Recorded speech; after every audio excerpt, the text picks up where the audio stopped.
So right after one of our fights, my wife looks over at me and she says, "You don't even see me anymore. You're not here, Adam. I don't know where you are or what's going on in your mind, but something needs to change. You don't see me." And when that was said to me, at first I wanted to justify. I wanted to explain that I do see you. I'm looking right at you. What are you talking about? I'm here. I'm available. But over time, I learned that availability is not the same thing as being present. And that's what my wife needed. She wanted a present husband. My kids, at one time it was just one. Now I have two. They want a present father. They want someone who understands that there is power in his presence. But my story took that away from me for quite a while. And that's what I want to do today. I'm going to talk to you a little bit about my story. Something new. I haven't really done this with this audience before, and I thank you for listening. But this story is not about me. It's about you. It's about yourself as a veteran if you've transitioned out of the military. It's about you as a protector, a first responder, someone who maybe you don't feel like you belong anymore ever since you got out of whatever organization you used to belong to. It's about the spouse who feels that they're doing everything wrong and is very discouraged with the person looking back at them, who doesn't get really what's going on, but at the same time is trying to fix it, but is running out of patience. It's also about the employer of that veteran, the employer of that responder, to understand the complexities that goes on in their mind, to be able to have a better picture of what does it really look like to step out of the structure of the service. See, today, that's what we're going to talk about. And we're going to do it through my story. And I hope and pray that it helps you see the person looking back at you. Whether it's you looking in the mirror or you looking at that man, at that woman, at that person who gave their life to the service of others, who fought for freedom but doesn't know how to experience it themselves. This is for them. Welcome to the KO Podcast, hosted by Kingdom Operatives. We are here to select, specialize, and send out leaders into their community. If you are a protector, someone who has a background in military or first responder, and you no longer have that structure, then this is the podcast for you. This is where we turn the hearts of the fathers back to their home. It is time to contend for tomorrow, today, because your legacy is waiting. I'm your host, Adam Jones, and it's an honor to serve you. So everyone knows what it's like to feel trapped in transition. To feel like this next stage of your life, you're so uncomfortable and you're trapped. You're trapped in a holding pattern. You don't really get what's going on next or where this is all leading to. But I will share with you that I think there's something even more extreme about being trapped in transition after stepping out of the service, the structure of the service, the culture of the service, a lifestyle, not a job. I heard recently on a TED Talk where they explained that in corporate America, you're working 8-hour days, right? In the military, you're working 24-hour days. Often you lose your weekends as well. Overall, 5 years in the military would equate to 21 years of experience in the corporate world. This is why after 10 years of service, I never felt more lost after taking off my uniform. Because see, it wasn't 10 years of a job. It was 10 years of a life.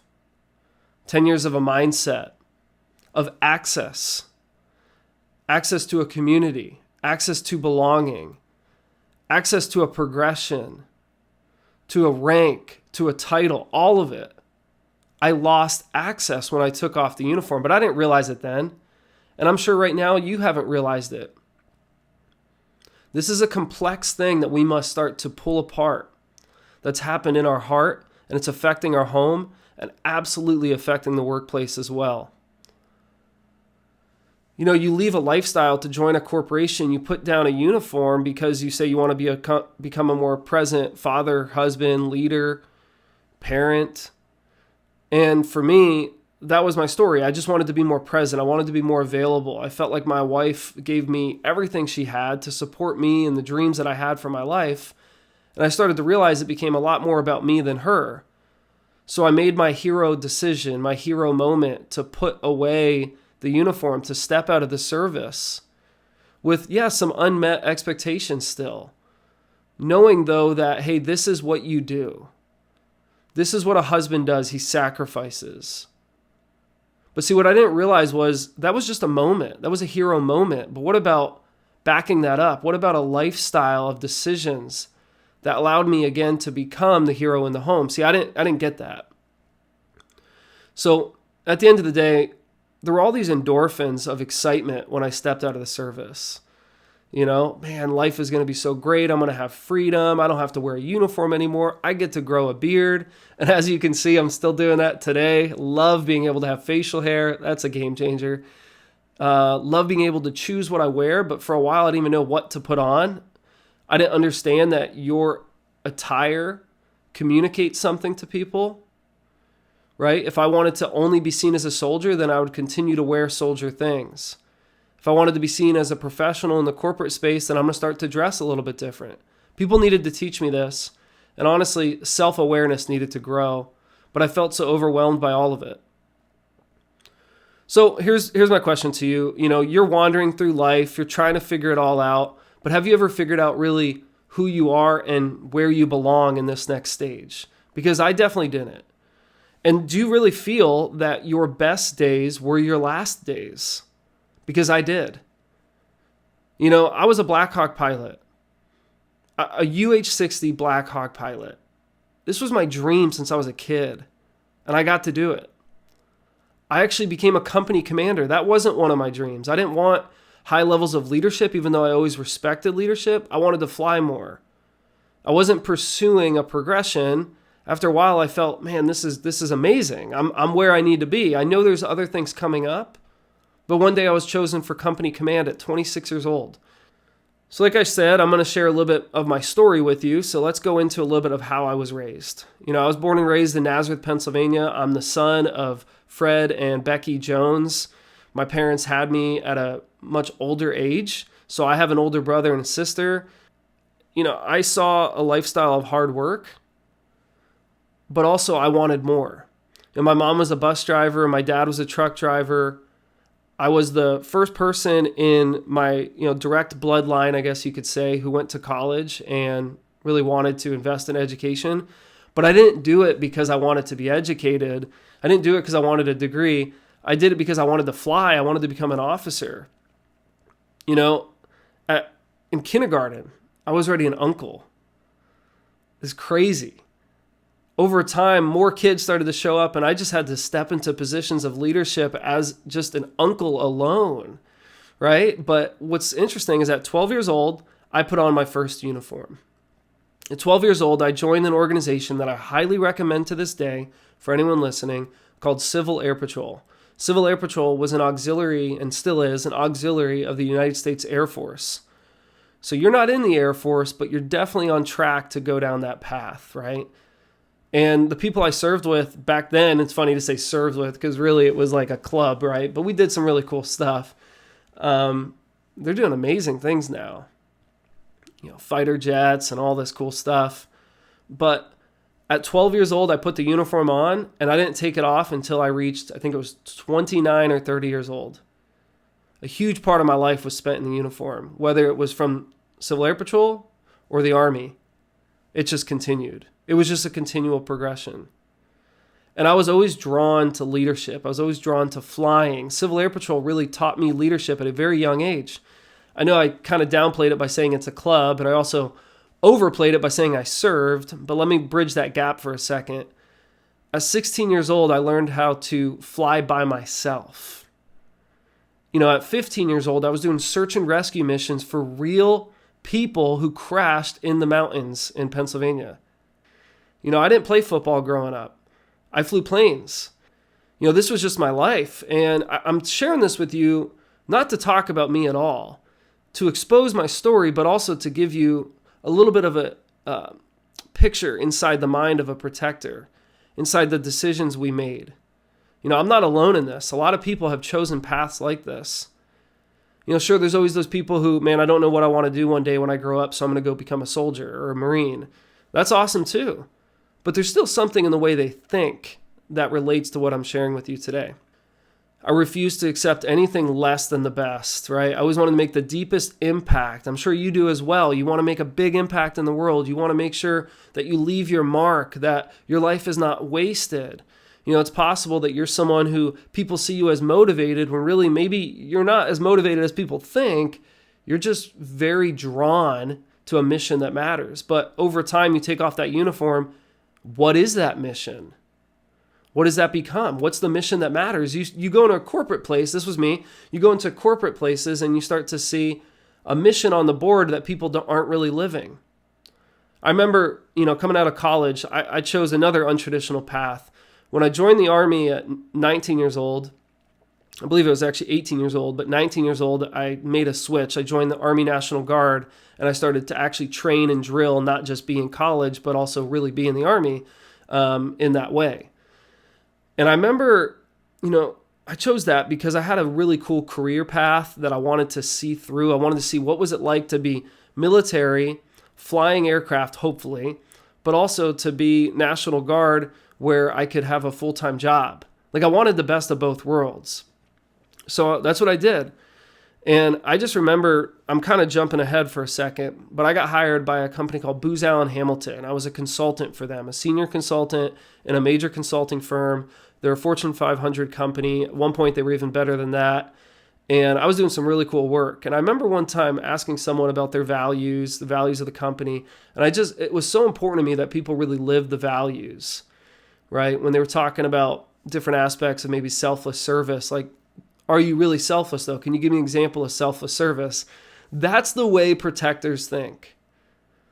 That's the way veterans think, right? Military members. We really believe that values matter. We really want a mission that matters. And when you transition out, if you're not seeing that again, it's very discouraging. So for me, I became addicted to ambition. Like I mentioned, I joined the Guard because I thought the Guard was my best chance at getting aviation, but also I could have both worlds. Oh, I could be a consultant with a suit and tie, but also I could be in a military uniform some days. I want both. I couldn't decide, so I said both. And I got to meet some really great people through that process. There were other times where I'd go full-time military service, and I was on full-time orders working for amazing organizations that I will not share here, but man, did I get to see some cool things and have some great experiences. Very untraditional path once again, working for firms and agencies and all this cool stuff, being able to really see behind the scenes of creating strategy and policies and affecting change on a more national and global level, not just a unit level. That's the type of stuff I got to do as a consultant, but also sometimes full-time Army. So I joined the Army because I wanted to fly. That's it. Since I was a kid, I remember seeing Black Hawk Down. I was like, I want to do that. And my mom looked at me. She said, you want to fly Black Hawks, the thing that just got shot down. That's what you want to do. I said, yeah, it is. Blinders on. Eventually I made it happen, but it's not the story most people think. I didn't get aviation at first. I actually became a military police officer. I was told, hey, no more flight slots right now. Not only that, where you're going to live, it's going to be too far of a drive for you. You're not going to be able to keep up your flight hours. Sorry. Now, see, leading up to that, I did a lot of work. I took tests. I got medical evaluations. I got my eyes fixed and got LASIK. I was committed to this path. And then one day to be told it's not happening. It was weird because I accepted it, but also I couldn't believe it. I mean, you just told me no, and you're the military. I guess it's really a no. I mean, I'm commissioning in a couple months from Penn State ROTC. This is it. So I became a military police officer, but it was never enough. I was not that positive of a person. I did really well in the officer role, but when I was around my peers, man, I kind of complained a lot. I wasn't really happy with the life I was living because this wasn't what I wanted. I wanted to fly. And eventually, as I did well in the leadership side of things, I started to build great relationships. And man, I beat in the door to go become a Black Hawk pilot. I mean, I just was telling everyone. And eventually I was meeting commanders of aviation units and state aviation officers who could put me in these positions again. And as a first lieutenant, I got selected to go to flight school. Last. That's right, last. That's what's crazy to me. Even with being selected last, I said I'm still meant to go. Have you been selected last at some things lately? Do you feel like you're behind?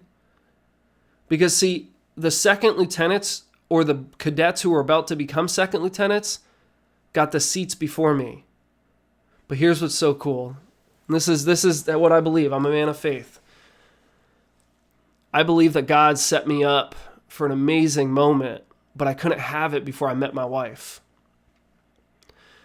See, before I was able to beat in that door to go fly, I had to meet Jess. I had to meet my wife now of 8 years. Right? It's just amazing because I met her at Penn State. And then college ends. And I meet her again in DC. After not getting my dreams, not becoming a pilot, I get introduced again to now my wife. Someone wanted me to meet these girls that he met, and she was in the group. And I went from being someone who was, just ready to deploy at any cost, sacrifice my life. I mean, it doesn't matter, right? And I get it. A lot of us still think that way. But there's something different about when it's only you. Now, I want to pause because is it possible you've been thinking of only you again? Because you really do have a family that needs you. You really do have a spouse that's looking to you as an example. But so often we think we're being selfless by sacrificing them. And that is the most selfish thing we can do. So I meet Jess, and man, love at first sight, right? It was just unbelievable. We had a month together. I went off into military police school after that for 5 months. I'm in MP school, and we're just building a distance relationship. And right after that, moving in together, I'm proposing, and we are engaged, about to be married within a year. I mean, hey, decisiveness, right? It's a common trait of the military. And thank God my wife was the same way. So we just knew that, hey, we're meant to be together. So after getting married, I get the phone call. Hey, are you sitting down right now? I said, I'm actually driving from work right now. They said, all right, well, do you want me to call back later? The state aviation officer was calling me directly. A colonel was calling me as just a first lieutenant. And he said, hey, Lieutenant Jones, we have a slot for you. It just opened up. Could you take it? I said, yeah, for flight school, absolutely. Now remember, I'm on last on the list. I got accepted, but I'm last on the list. I'm not supposed to go for years based on the normal setup, based on the normal trend of how many slots will become available. But guess what? None of them could take the slot. So I get a phone call a month after getting married to Jess. We got a slot that opened up. It starts in 4 days. Can you take it? It's so crazy because I said yes. So hang on, let me talk to my wife. But yeah, we're totally going to make this happen. So I go home, I talk to Jess. I said, hey, you know how we really were on track to go to flight school and all that? She's like, yeah, absolutely. I said, well, we got accepted and we're going to go to flight school here pretty soon. I said, she's like, that's awesome. I can't wait, because she's going to move with me, right? We're going to go live this life together. And she said, well, when's the slot? I said, we have to leave in 2 days. It starts in 4 days. We had to leave all of our furniture, Like, this is the military life, okay? If you're an employer, listen closely. This is how your person is used to thinking, all right? This is how your employee is used to thinking. All in. I'm going to leave my life in 2 days, start a new one, leave all my furniture, and wait for a moving truck to show up in the next month and a half. And for right now, we're just going to go live on a base with no furniture. We'll go buy some lawn chairs. We'll buy an air mattress. We'll take our dog of 1 month or maybe 2 months, and then let's go. That is what we did. And I met some amazing people in flight school. You know, I really got to see some awesome opportunities to my marriage that were so rare for most people. I mean, a month into being married, we are just living on the edge, living in Alabama, and my wife prioritized her life around mine. So listen closely if you're a spouse. Jess knew this is Adam's dream. My dream was more convicting and also more structured, more spur of the moment. If it's offered, go, because it's not going to come again. It was that type of dream. But there is a difference from my dream and my family's dream. When I got back from flight school and we moved to Colorado, there was some really interesting things. And one was, I had this unit that just got back from deployment. They were on fire, right? They were so excited. They just got back from a great deployment. But that meant something for me. It meant my deployment isn't coming up anytime soon because I'm in this unit. This unit just got back. Also, right before flight school, there was a deployment coming up that got canceled. So now twice I'm missing the opportunities to really go use my experience, to go get tested. And as exciting as it might be for other people to be home, you know, I just wanted to be gone. I wanted to go deploy. I wanted to experience this life. Long story short, it never happened. This was one of those things where I was plagued with regret. I believe all protectors have an area that they're plagued with regret. Something, a title they didn't achieve, you know, a rank they never held, a part-time versus a full-time, a staying back in the United States compared to a combat deployment. I mean, you name it. There's something. And with that, I didn't feel that plague until I took off the uniform. See, these were things that started to show up once I made the decision to leave the service. So for me, I'm in this moment where I felt excited everyone came home, but also, well, I'm not going to be coming up on a deployment anytime soon then. And as I shared with you, I didn't.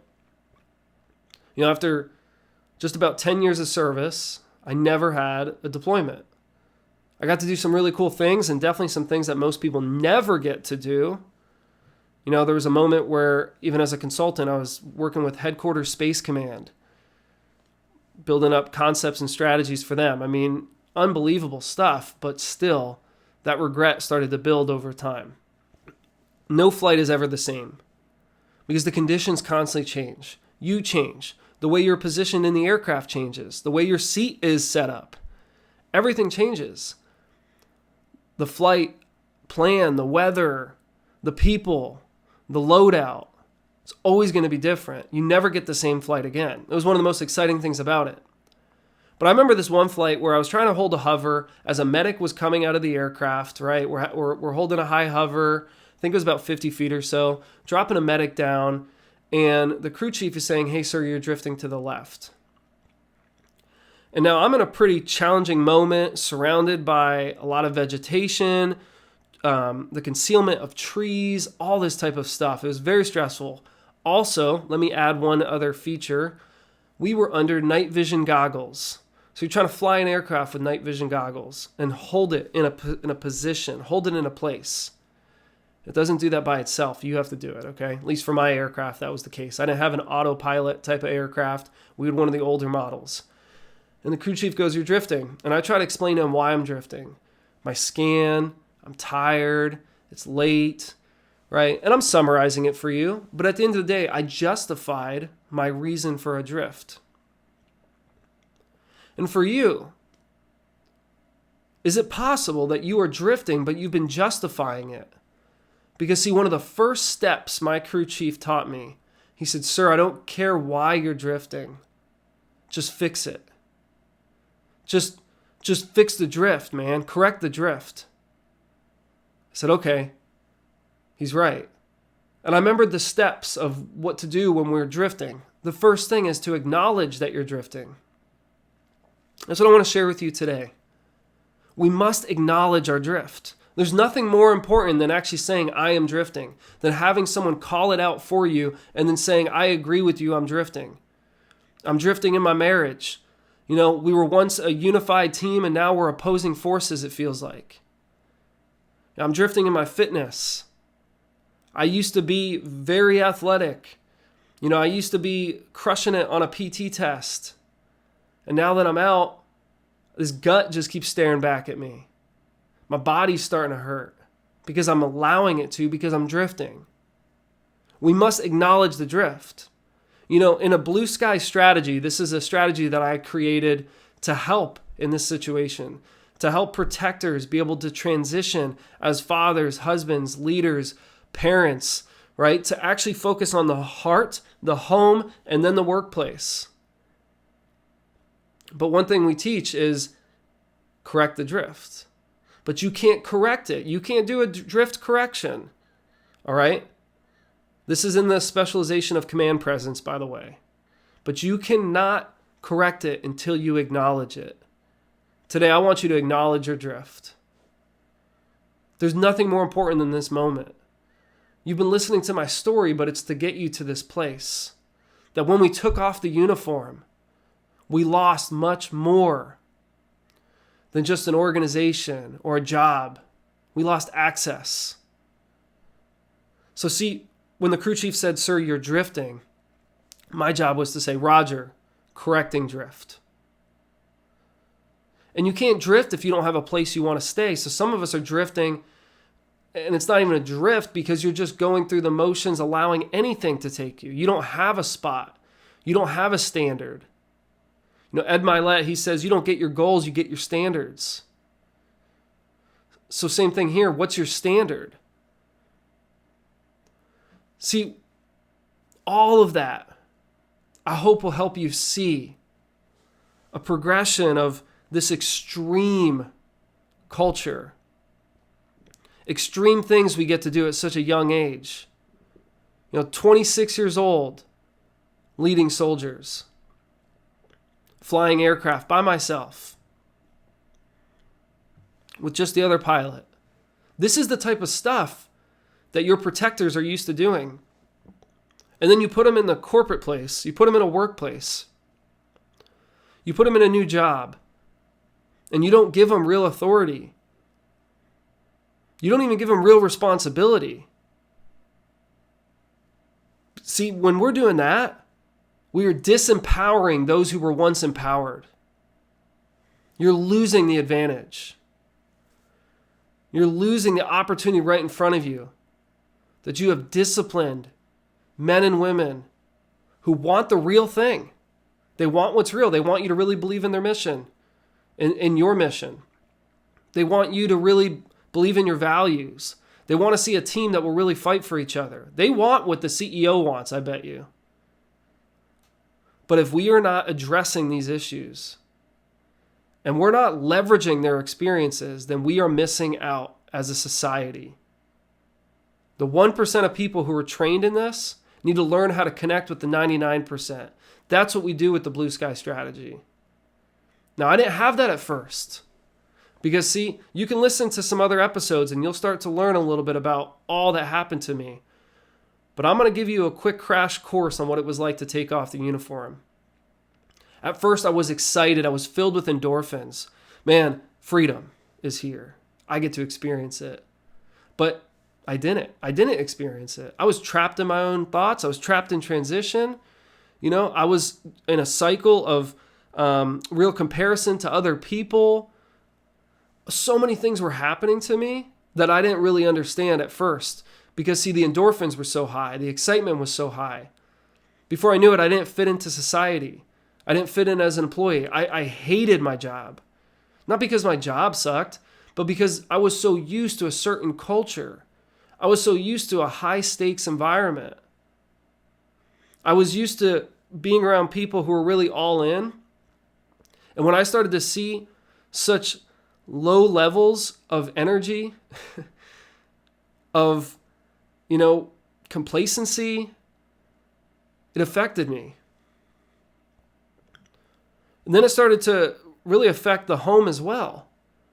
I wasn't happy with how things were going in my job, so then I wasn't really that positive around my wife. I started to work on building a business to help other people in the coaching and leadership space, and I wasn't bringing out my best. I was giving my family my leftovers. I would find myself constantly bickering, pointing out what was wrong, not realizing that as protectors, we were taught to see things this way. I remember hearing this quote about helicopter pilots compared to fixed wing airplanes, right? Basically how a lot of fixed wing pilots, the personality traits, they're, really open-eyed and looking forward to what's next and optimistic. But then a helicopter pilot is always looking for what was going to break next, was because a helicopter is not really a stable machine, to the extent. A lot of maintenance required. Really shouldn't be flying if you look at the theories of flight. But for some reason it flies. So we're always looking at what's going to break, what's going to go wrong. That starts to change the way you see your own family. The military is no different, though. And being a first responder is no different. Always seeing the bad, the negative, being trained to watch for it and to fix it. Well, then what does that look like in the home when you're no longer expressing it in the workplace? Always seeing what your wife is doing wrong. Always seeing what your kids aren't doing right. Seeing things in yourself that you're just disgusted in and you're hiding and you start to isolate. I felt so stressed, so much pressure on me that only I was adding to have a success. To actually see a better day in my future because I had such a cool past. Also I was referring to myself by prior labels. I was a Black Hawk pilot. I was a commander. I used to do this. See, because that was the highlight. I didn't know what was coming next. And for most people in this background, you might not know yet either. Nothing's more important, though, than you actually seeing the drift and acknowledging it, than someone calling it out and you acknowledging it and saying, yeah, I'm drifting. We'll teach you the rest. But you got to start there. I was really afraid to just be Adam, to no longer be Captain Jones, to no longer be a commander. You name it. This is the challenge. The drift starts, but destruction is what's coming next. We drift, and drift is natural, by the way. Everyone drifts. Whether you're a veteran or not, you drift. You know it. And that's okay. Because it's natural. You don't need to justify it. We need to acknowledge it and then start the next steps to get back into place. But see, the drift, if it's not acknowledged and it's not corrected, over time will lead to destruction. On average, we see 22 suicides a day from people who fall into this culture. I don't believe it's because they saw combat. Because, see, I didn't. I believe it's because we were structured. We had a service we were used to being in. We had a culture, a lifestyle. We had access, and it was gone. And we didn't realize the consequences of these decisions at the time. And at the end of the day, it has to end regardless. You can't stay in. You can't get back in forever. One day you have to learn how to really be you. We have to learn our identity. We have to develop a command presence that's actually attractive to other people, that doesn't require the uniform. And we have to learn how to see things that others don't see and develop situational awareness. We have to see our coworkers no longer as opponents because maybe they don't really seem to be committed to a mission. Instead, we have to see how can we connect. And we need mission readiness. We need to train and train and train because, see, 5 days of a transition program, which is what we normally see for veterans, is not enough. You know, you join up when you're 18 years old, you get out when you're, let's say, 30, 40 years old, and you think 5 days of training will be enough? It's not. But without a plan to follow, man, I find that protectors perish. Maybe that's just in their heart. Maybe it's just in their head. Maybe it's a divorce. It's a relationship with their kids. But we need plans. We crave it. We crave structure. I craved structure and I didn't have it. You know, I craved a progression. What's next? What's coming next? I thought by being more available as a husband and a father, it would mean I'd be more present, but I wasn't taught presence. I had to learn these things. I had to receive a new family, new people in my life, just like the military, where they surrounded me and family and said, you belong. But see, there's a key thing. And I wasn't sure how much I was going to share today. And if you're still listening, then I believe you need to hear this. But in the service, our belonging came from our performing. If you performed, you belonged. If you didn't, well, you didn't. I mean, it makes sense. You're in a high-risk environment, high stakes. You know, the mission really mattered. If you can't keep the standard, then we got to cut you. And being cut wasn't just, I didn't belong to an organization. It was, again, a community, access, progression, a rank, a uniform. There's complexities to this. But now take that mindset and see yourself in this civilian space where you feel that you're not performing, so you don't belong. It's a tragedy. It is a tragedy that you feel you don't belong because you're not performing, because, see, that was just because of the environment we were in. You might not be performing in the home. It doesn't mean you don't belong. Yeah, there might be some things we need to train on. But your performance doesn't determine your value. You are valuable because you are here. You are valuable because you are alive. You are valuable because of who you are, not because of what you do. You know, as a man of faith, we see an example from God where he says, I am, and I am. In other words, you can use this today for your own life. I am because I am. And out of that, I'll operate. When I know who I am, I know what I can do, but the doing doesn't define. See, all of this, I had to learn the hard way. I had to learn through the hard conversations with my wife, through the disconnection with my daughter, you know, through acting out. I'm not a map maker. I'm a traveler, just like you. I'm on this journey with you. Sure, there might be some steps that I can show you that are coming up next. But I believe this is a consistent fight, a fight for your life, a fight for purpose, for destiny. It doesn't stop when you get out of the service. It just becomes more revealing. You know, I have this image, all right, for any of my Black Panther fans or Avengers, right? There was this force field around Wakanda that protected the country, you know, protected that group.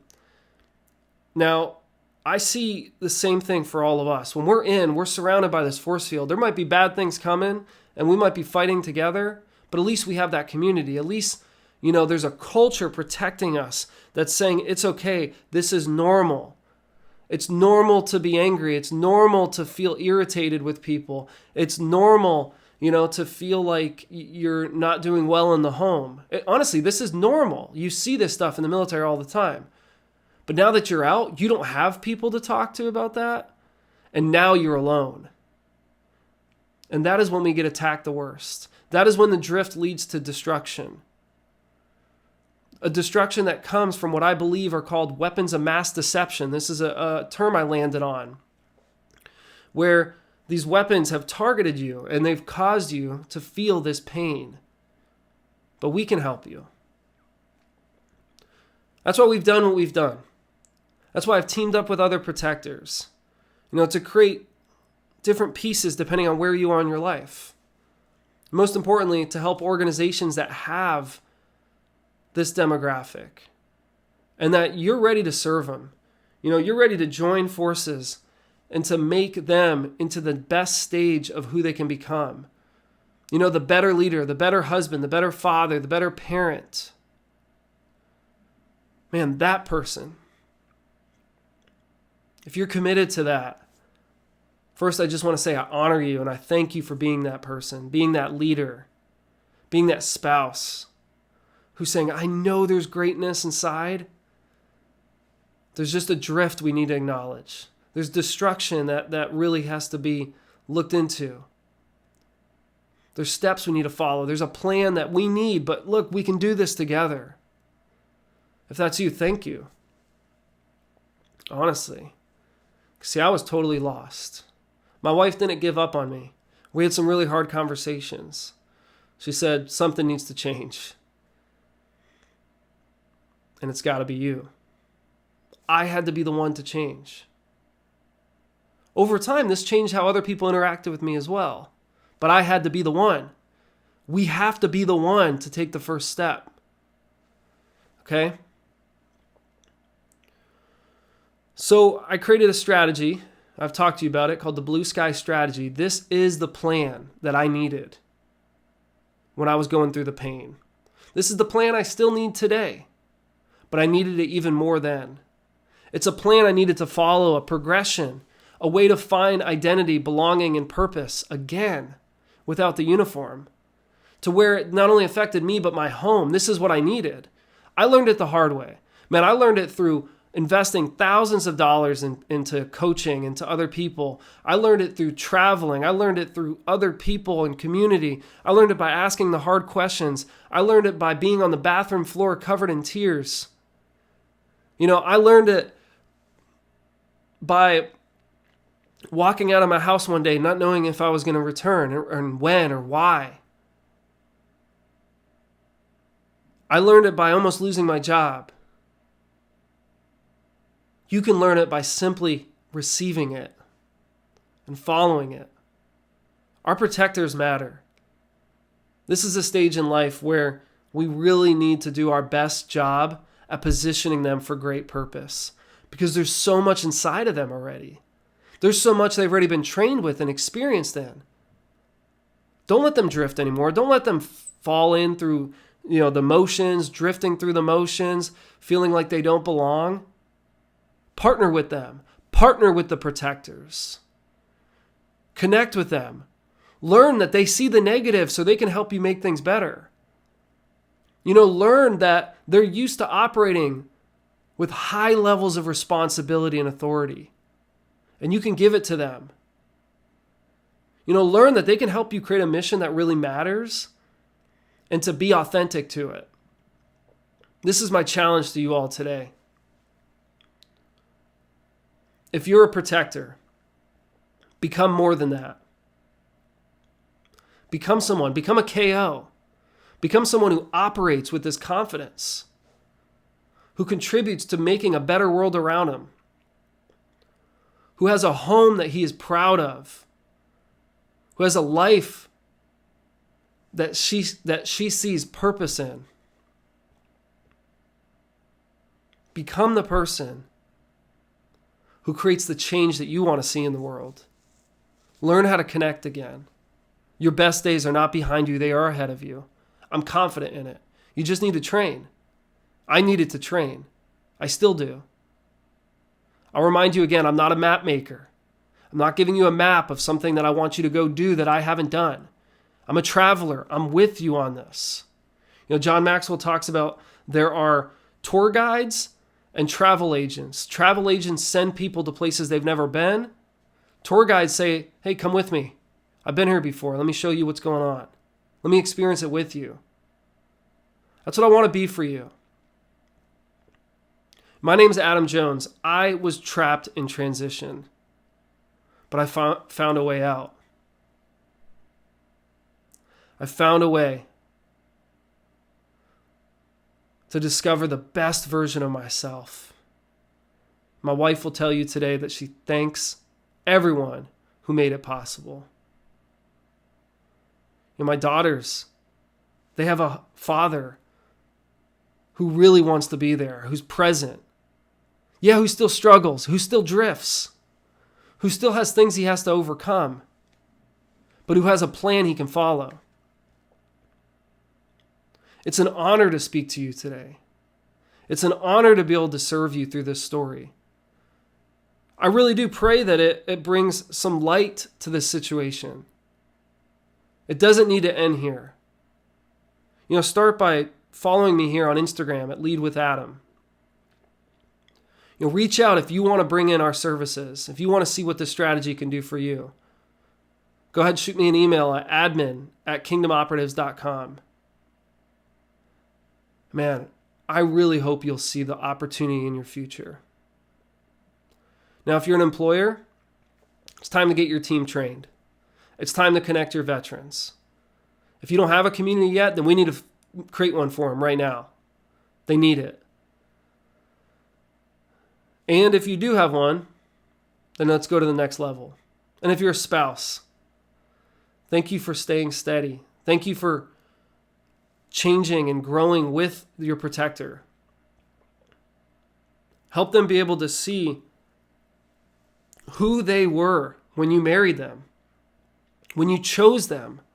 Remind them of that person. That person's not gone. They're just drifting. I thank you all so much for your time. Now more than ever, the mission matters. We have to join together to create the better world that we served our nation for, we served our community for. The service doesn't end yet. It continues. Your best days are your next days. But remember, whether you're on the high or the low, you're on the top of the mountain and you're at a summit, or you're in the bottom and you're in the valley, no matter what, I need you. Our nation needs you. Your family needs you to continue mission.